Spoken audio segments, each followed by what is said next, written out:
उपस्थित भगवत प्रेमियों, आज की कथा का शीर्षक है परब्रह्म श्री कृष्ण।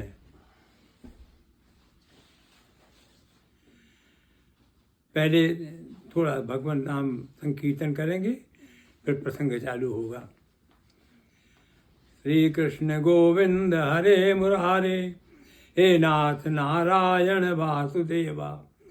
श्री कृष्ण गोविंद हरे मुरारी, हे नाथ नारायण वासुदेवा। श्री कृष्ण गोविंद हरे मुरारी, हे नाथ नारायण वासुदेवा। श्री कृष्ण गोविंद हरे मुरारे, हे नाथ नारायण वासुदेवा।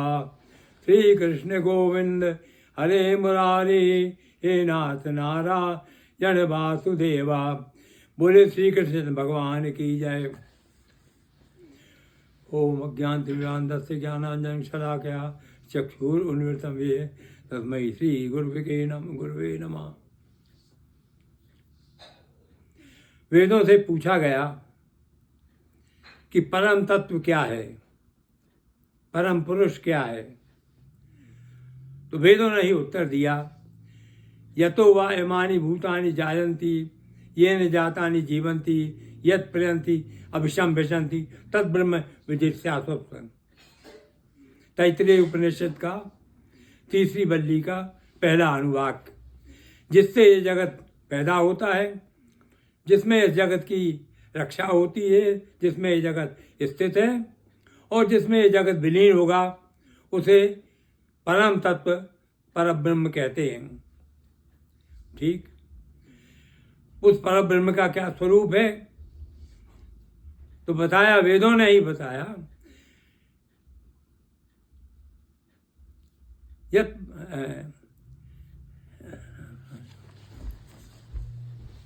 बृहति बृहंगयति तद ब्रह्म, जो सबसे बड़ा है और जिसको दूसरे को भी सबसे बड़ा कर सके, उसे परब्रह्म कहते हैं। सबसे बड़ा और सबसे छोटा भी हो। अणोरणीयान महतो महीयान। सबसे छोटा क्या है? मनुष्य के बाल का टिप लिया जाए, ऊपरी हिस्सा केवल टिप, पूरा नहीं, और उसके 10,000 हिस्से किए जाएं तो एक हिस्सा में आत्मा के बराबर होगा।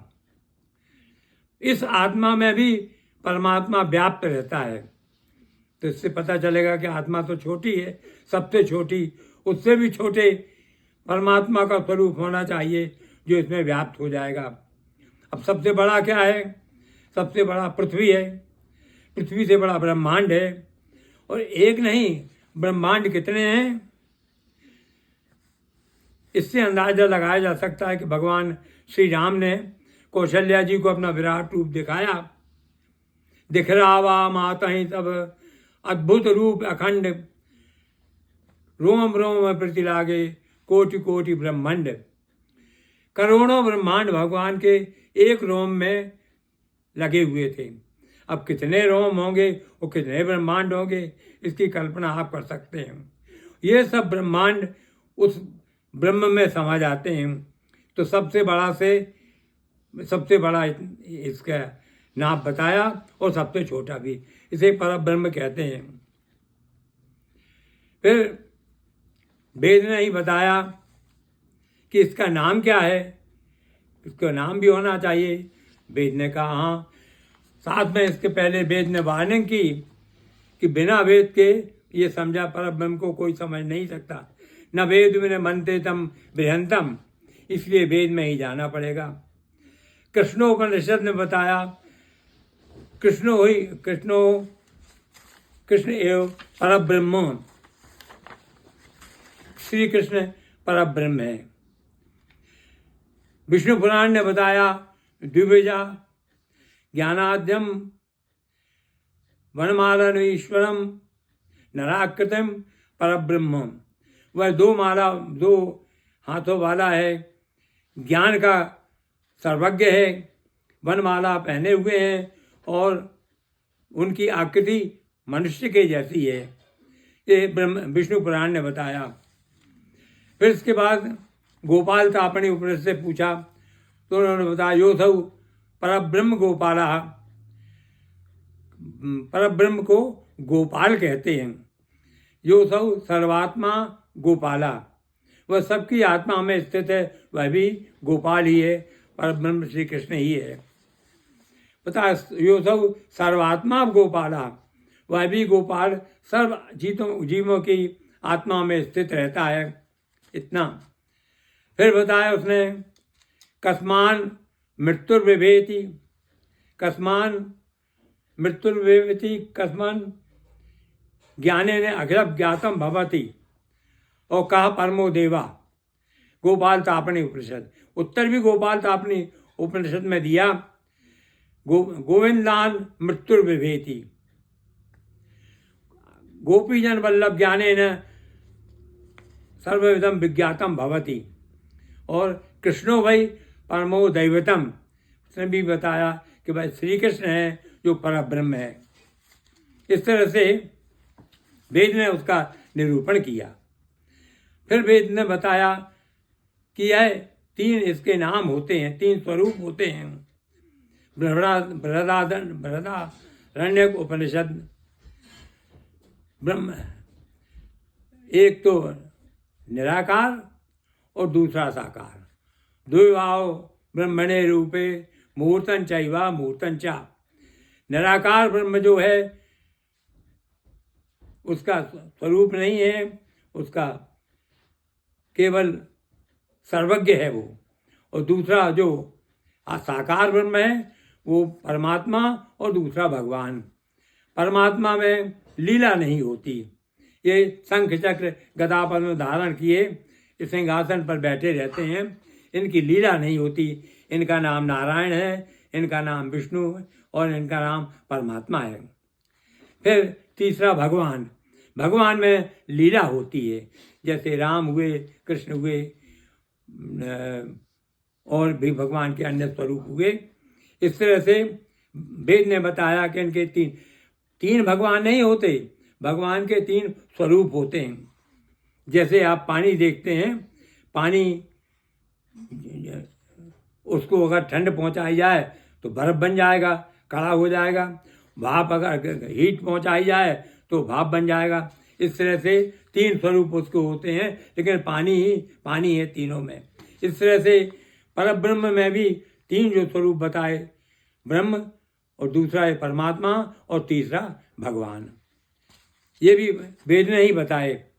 इन तीनों के स्वरूप अलग हैं, इन तीनों के काम अलग हैं, लेकिन तीनों एक दूसरे का स्वरूप बदल सकते हैं। ब्रह्म परमात्मा बन सकता है, ब्रह्म भगवान बन सकता है, भगवान परमात्मा बन सकते हैं, और परमात्मा और भगवान तीनों रूप में बदल सकते हैं। इस तरह से तीनों रूप एक ही हैं और भगवान श्री कृष्ण के हैं, इसलिए इनका महत्व है। फिर पूछा गया कि इनका स्वरूप क्या है भगवान का, तो बताया वेद ने ही तम एकम श्री कृष्णम, भगवान श्री कृष्ण है, और इनका स्वरूप क्या है, आनंद। ईश्वर परम कृष्ण सच्चिद आनंद विग्रह, जो ब्रह्म संहिता है, ब्रह्मा जी उसमें बता रहे हैं कि ईश्वर माने कंट्रोलर, नियामक। कई नियामक संसार में रहते हैं, धन के नियामक कुबेर हैं, वर्षा के नियामक इंद्र तमसे, और दूसरे भी हैं, लेकिन इन नियामक के भी नियामक भगवान श्री कृष्ण हैं। ईश्वर परम कृष्ण सच्चिद आनंद विग्रह, इसका स्वरूप सच्चिद आनंदमय है, सच्चिद विशेषण है, और आनंद उसका स्वरूप है, विशेष है। तो सत का मतलब होता है नित्य, हमेशा, सनातन, और चित्त का आनंद होता है चेतन, ज्ञानमय। ये ज्ञान कैसा है, ये सच्चिदानंद आनंद स्वरूप कैसा है, पूर्ण ज्ञानमय, इसलिए इसका स्वरूप बताया कि सच्चिदानंद। दूसरा, भगवान के गुण बताए कि क्या है, इनके 8 गुण हैं। छांदोग्य उपनिषद में 8 गुण भगवान के वर्णन किए गए हैं। एष आत्मा पात आत्मा विजरो विमृत्युर विशोको विजिगत्तो विपाशा सत्य कामा सत्य संकल्पा। ये गुण भगवान अपने भक्त को जो भगवत प्राप्ति कर लेता है उसको भी भगवान दे देते हैं। फिर भगवान के अंदर 6 ऐश्वर्य हैं। विष्णु पुराण के अनुसार ऐश्वर्य से समग्र से वीर्य से यशा श्रिया ज्ञान वैराग्य यशो शैव तन्नाम। भगवान के 6 जो ऐश्वर्य हैं वो अनंत मात्रा के हैं। सुंदरता, भगवान इतने सुंदर हैं कि वो स्वयं अपने रूप में मोहित हो जाते हैं। बल, दूसरा बल, तीसरा कीर्ति यश, फिर धन संपत्ति, सारा वैभव भगवान का ही है। फिर ज्ञान और दूसरा त्याग, ज्ञान, इन सब से रहत भी भगवान का कोई लगाव नहीं है, इतना सब कुछ होती है। तो ज्ञान वैराग्य, इनका 6 गुण जो बताए अनंत मात्रा के, ये भगवान में होते हैं। आनंद स्वरूप जो बताया, आनंद तो भगवान में है ही। वो इतना ऐसा आनंद है कि जैसे कोई सीमा नहीं। वो आनंद भी भगवान अपने भक्त को दे देते हैं उसी तरह से पूर्ण रूप से। तो भक्त उनका ऐश्वर्य ज्ञान प्राप्त कर लेता है और भगवान उनका पूरा आनंद प्राप्त कर लेता है, ब्रह्मानंद। इस तरह से बताया गया। तो अब भगवान में और भी गुण हैं। वो सर्वज्ञ हैं। सर्वज्ञ जो उनका ब्रह्म रूप बताया गया, निर्गुण निराकार या निर्गुण निराकार और सर्वव्यापक है। इस तरह से भगवान सर्वव्यापक है और सर्वज्ञ हैं। तीनों रूपों में जो ब्रह्म का रूप बताया, निर्गुण निराकार, इनमें 2 शक्तियाँ होती हैं, प्रकट हैं। शक्तियाँ तीनों में एक सी हैं, ब्रह्म में, भगवान में, परमात्मा में, लेकिन प्रकट नहीं होती। ब्रह्म में 2 शक्तियाँ हैं, एक तो अपनी सत्ता के लिए और दूसरी ब्रह्मानंद के लिए। परमात्मा में सब शक्तियाँ हैं लेकिन लीला नहीं होती। और श्री कृष्ण भगवान में पूर्ण ब्रह्मज्ञान को बताया है कि इनमें सारी लीलाएं प्रकट भी हुई थी जब इन्होंने अवतार यहाँ लिया था।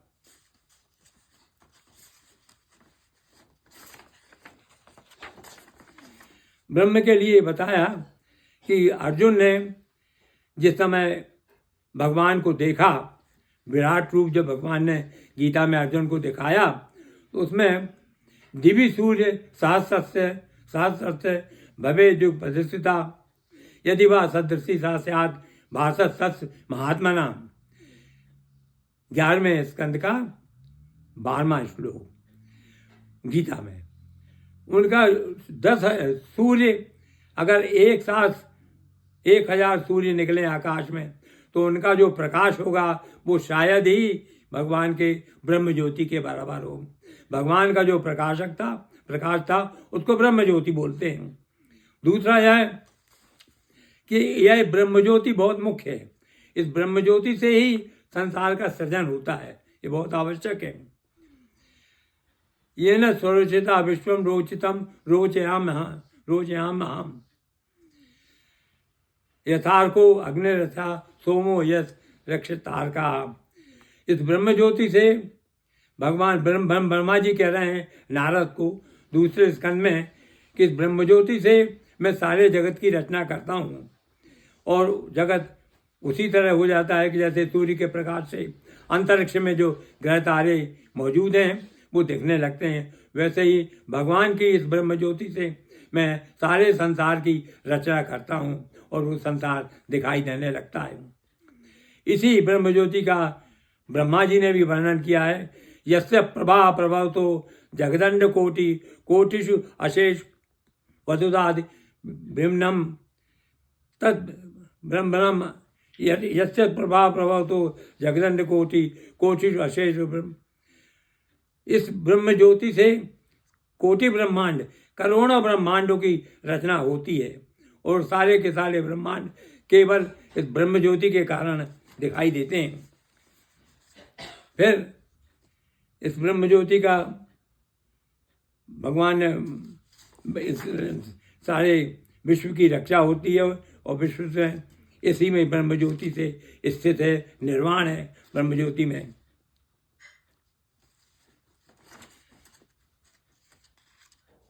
जब वृंदावन में जब गोप वालों ने कहा कि हमें आप गोलोक का दर्शन कराइए, तब भगवान ने दर्शन कराए। उस में भी वर्णन किया हुआ है कि ब्रह्म ज्योति देख करके पहले सब लोगों को आश्चर्य हुआ।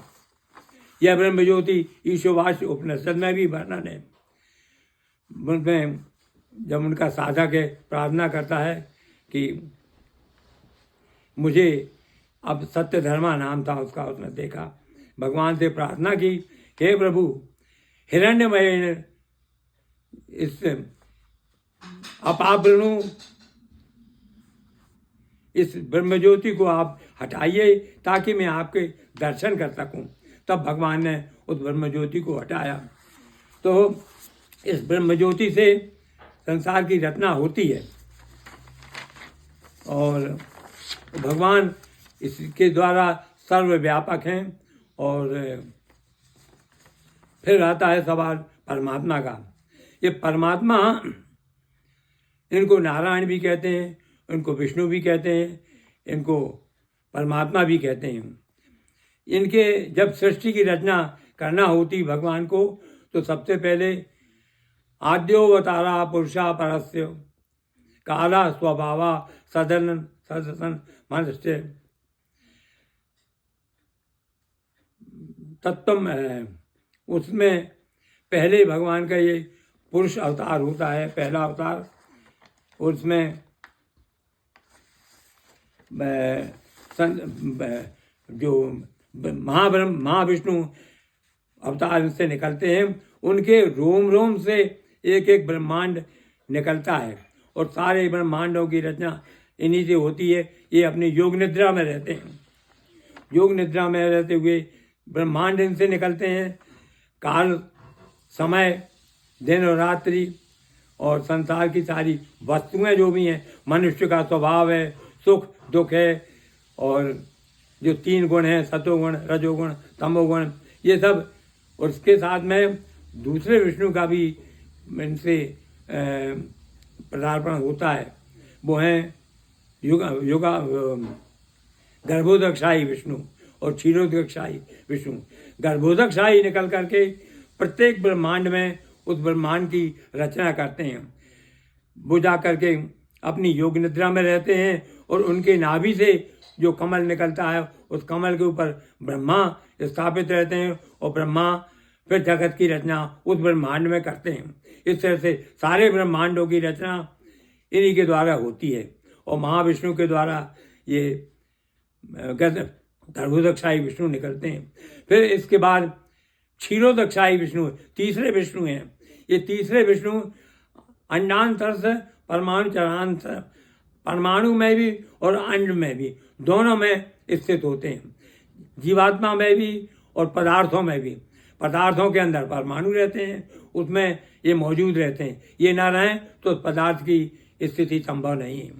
और जीवात्मा के अंदर तो रहते ही हैं। हम सर्वस्याम हृदय सन्निविष्टो, भगवान कहते हैं गीता के 15वें अध्याय में 15वां श्लोक, कि मैं सबके हृदय में रहता हूँ। दूसरा, ईश्वर सर्वभूतानाम हृदय से अर्जुन तिष्ठति, 18वें अध्याय का 61वां श्लोक गीता में। तीसरा, द्वासुपर्णा सयुजा सगाया समानम विश्वम परिषत्व जाते। ये जीवात्मा में भी दो बताए, दो पक्षी के रूप में परमात्मा और जीवात्मा रहते हैं। परमात्मा पीछे और जीवात्मा सामने। जीवात्मा भगवान से विमुख है, ये याद रखिए। ये मंत्र है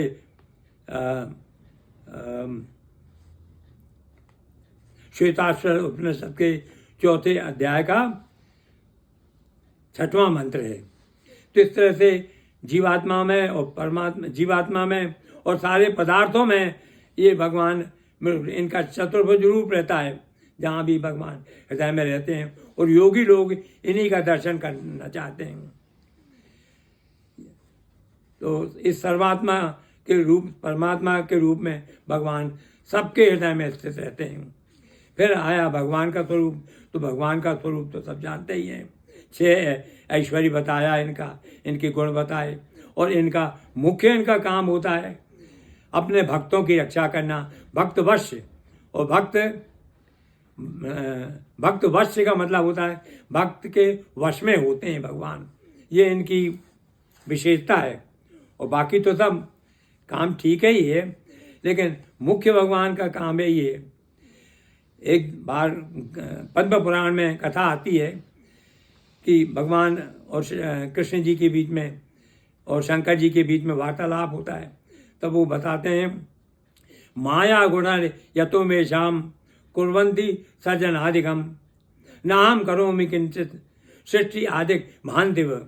महादेव जी, ये सृष्टि की रचना मैंने जैसे बताया कि महाविष्णु से ब्रह्मांड निकले, और ब्रह्मांडों के अंदर जो गर्भोदकशाही विष्णु निकले, उनसे ब्रह्मा निकले, उसके बाद क्षीरोदकशाही, ये सृष्टि की रचना करते हैं।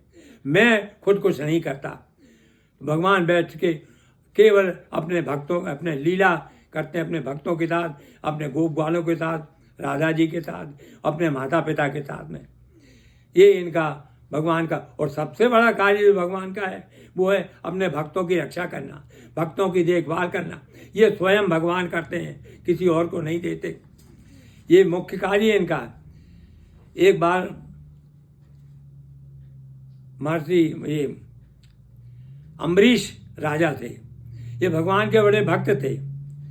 जो भी शरीर इनके, जो भी कार्य था इंद्रियों का, सब भगवान की सेवा में अर्पित था। इस बार इन्होंने एकादशी का उपवास किया, और एकादशी के दूसरे दिन द्वादशी को महर्षि दुर्वासा वहाँ पहुँच गए। अब उनका सत्कार किया। उन्होंने कहा कि मैं स्नान करके आता हूँ, फिर भोजन करूँगा, कह के दुर्वासा चले गए। अब यहाँ महर्षि खड़े हैं, महर्षि अम्बरीश महाराज ने पूछा कि भाई द्वादशी खत्म हो रही है, द्वादशी को पारायण कर लेना चाहिए, व्रत तोड़ देना चाहिए, और नहीं किया तो थोड़ा खंडित हो जाता है, ऐसा पंडित लोग कहते हैं। उन्होंने पूछा पंडितों से कि द्वादशी खत्म हो रही है, दुर्वासा वापस आए नहीं है, अब मैं क्या करूं, व्रत कैसे तोड़ूं? तो पंडितों ने बताया कि महाराज आप जल आचमन कर लीजिए थोड़ा सा, बस उसमें आपका व्रत भी टूट जाएगा, और महर्षि हैं को कोई प्रकार का ऑब्जेक्शन ही होना चाहिए। वही हुआ। दुर्वासा वापस आए, आकर के देखा तो बड़े कुपित हो गए। इनका तो कुपित स्वभाव हमेशा ही रहता है। और इनको बताया कि तूने मोक्ष होने के लिए अपना ये व्रत साधन किया था, मैं श्राप देता हूँ कि तुझे 10 अवतार 10 बार जन्म लेना पड़ेगा, तब तेरा मोक्ष होगा। और दूसरा, उनको खा जाने के लिए एक राक्षसी अपनी जटा तोड़ करके पैदा की, और उस राक्षसी ने कहा इनको खा जा। अब क्या था, महर्षि तो अपनी सारे अंग, सारे इंद्रियां भगवान की सेवा में लगी रहती थी। मंदिर क्लीन करना, इंद्रियों से, आंखों से भगवान के दर्शन करना, हाथों से संतों के पैर दबाना, और मंदिर को स्वयं क्लीन करते थे राजा होते हुए भी। अब क्या करते, इनके मकान के ऊपर भगवान ने चक्र सुदर्शन रख छोड़ा था, जो इनके राज्य की और इनकी रक्षा करता था। चक्र सुदर्शन छोड़ा, उसने देखा कि महर्षि अम्बरीश को श्राप दिया गया है, उसने राक्षस जी का तो खत्म कर दिया, और अब दुर्वासा को खत्म करने के लिए इनके पीछे पहुंचा। अब दुर्वासा भागते भागते बेचारे शंकर जी के पास गए कि हमारी रक्षा करो। शंकर जी ने कहा तुमने भगवान के भक्त को श्राप दिया है, भगवान के भक्त का अपमान किया है, मैं इसमें असमर्थ हूँ, मैं कुछ नहीं कर सकता। फिर ब्रह्मा जी के पास गए तो ब्रह्मा जी ने कहा मैं भी कुछ नहीं कर सकता, भगवान के भक्त का कोई अपमान किसी को नहीं करना चाहिए, तो फिर तुमने क्यों किया? चलते चलते ब्रह्मलोक तक चले गए, और ब्रह्मलोक में भगवान विष्णु से कहा कि तुम्हारा चक्र दर्शन मेरे पीछे पड़ा है, मेरे प्राणों की रक्षा करो। विष्णु ने भी ये कह दिया। आम भक्त पराधीनो असत्वंत ये बद्दुज भक्त हृदय भक्त मैं भक्तों का गुलाम हूँ। साधुवी ग्रस्त हृदय भक्त भक्त जनक प्रिया। 9वें स्कंद के 4वें अध्याय का 64वां श्लोक भागवत। इन्होंने कहा कि मैं भक्तों का गुलाम हूँ। तुमने हमारे भक्त की इतनी तरह से बेइज्जती की, उसका अपमान किया, इसलिए मैं तुम्हारी रक्षा करने लायक नहीं हूँ, आप कहीं और जाइए। तो इन्होंने पूछा फिर कहाँ जाऊँ मैं? उन्होंने बताया जिसका अपराध किया है उसी के पास जाओ। अम्बरीश के पास आए, साष्टांग दंडवत किया इन्होंने लेट करके उनके सामने। तब महाराज अम्बरीश ने सुदर्शन चक्र की प्रार्थना की और सुदर्शन चक्र इनको छोड़ के गया। कहने का मतलब भगवान अपने भक्त का अपमान जरा सा भी सहन नहीं कर सकते। ऐसी कौन सी प्रभु की रीत, गई मानन पूतना, कुछ काल कूट लगाए, मातु की दही गति दही दाई, कृपालु यादव राव। पूतना भगवान को मारने के लिए गई थी, हत्या करने के लिए। उस पूतना को भगवान ने अपना धाम दे दिया, अपने गोलोक पहुंचा दिया। न केवल उसको बल्कि उसके भाई जो थे, उसके जो भाई थे अकासुर, अघासुर और भगासुर, इनको भी भगवान ने गोलोक दे दिया। वहाँ एक बार प्रसंग आता है भागवत में 11वें स्कंद के 14वें अध्याय में। ब्रह्मा जी भगवान से पूछते हैं, हे प्रभु आपने पूतना को तो गोलोक दे दिया, सद्वेषादेव पूतना सकुलाम त्वामेव देवा पिता यद्धामात् सुहृत् प्रियात्म प्राणाशया त्वत्कृते। हे प्रभु आपने पूतना को जो जहर लगाकर आपको मारने गई थी, अकासुर भगासुर जो आपको खा जाने के लिए गए थे, इनको तो आपने गोलोक दे दिया कृपा करके। अब जरा ये बताइए कि इन ग्वाल वालों को जिन्होंने अपना धन संपत्ति वैभव संतान रिश्तेदार सब छोड़ करके अपने को पूरा आपके लिए अर्पण कर दिया है, और वो माता यशोदा जिसने अमृतमय दूध पिलाया, उसको आप क्या देंगे? उसको आप क्या देंगे? भगवान कससे नीचा हो गया। भगवान ने कहा ब्रह्मा जी उनका मैं हमेशा ऋणी रहूँगा और उनको मैं कुछ नहीं दे सकता। तो कहने का मतलब भक्त के लिए भगवान का सब कुछ अर्पण है, प्राण भी अर्पण है। भगवान भक्त के पीछे पीछे चलते हैं कि ताकि उसकी चरण धूल मेरे ऊपर पड़े तो मैं पवित्र हो जाऊं। तो भगवान का सारा समय अपने भक्त की रक्षा करने में जाता है और भक्त का पूरा ध्यान भगवान रखते हैं। उसी तरह से उन्होंने नियमित शिशुपाल दिन प्रति देत गण गण गनि गनि गारी, क्यों लीन सो आप में हरि राज सभा मजारी। उस शिशुपाल को जिसने भगवान को 100 गाली दिया, उस समय देश विदेश के सारे राजा मौजूद थे और 100 गाली दिया उसने दिया, उसके चक्र सुदर्शन से उसको मार के उसकी आत्मा भगवान में लीन हो गई। इतने दयालु है, इतने दयालु भगवान को लोग नहीं मानते, लोग नहीं पूजा करते, उनकी सेवा करते। क्या देख उसमें कठिनाई है? भगवान को भक्त जन प्रिया, उनका जो भक्त है वो भक्त का जो भक्त है उसकी भी उसी प्रकार रक्षा करते हैं भगवान। तो भगवान को प्राप्त कैसे किया जाए? भक्त्या माम विजानसि यावान यस्यास्मि तत्वता ततो माम तत्वतो ज्ञात्वा विशते तदनंतरम। 18वें अध्याय का 55वां श्लोक गीता कि भक्ति से लोग मुझे जान सकते हैं, मेरे अंदर प्रवेश कर सकते हैं, मेरे गोलोक में आ सकते हैं, मेरी प्राप्ति कर सकते हैं। इसलिए भक्त्या माम विजानन्ति यावान यस्यास्मि तत्वता ततो माम तत्वतो ज्ञात्वा विशते तदनंतरम। यहाँ अर्जुन के उसमें ही उन्होंने बताया ना हम किमने ज्ञान तप से वैराग्य से व्रत भर इससे प्राप्त नहीं हुआ। भक्त्या माम भक्ति जो कर सकता है वो मुझे आसानी से प्राप्त कर लेता है। ये भगवान का स्वभाव है। इस तरह से पर ब्रह्म बताया श्री कृष्ण ने, उनके 3 जो स्वरूप हैं उन स्वरूपों का कार्य बताया। उस जगत की रचना उन्हीं से होती है, जगत के वो सर्वज्ञ हैं और सर्वव्यापक हैं। उनको प्राप्त करने का तरीका केवल उनकी भक्ति है। इतना सरल उपाय होते हुए लोग प्रयत्न नहीं करते, क्या कहा जाए उनको। आज मैं इतना ही कहूँगा। बोले श्री कृष्णचंद्र भगवान की जय।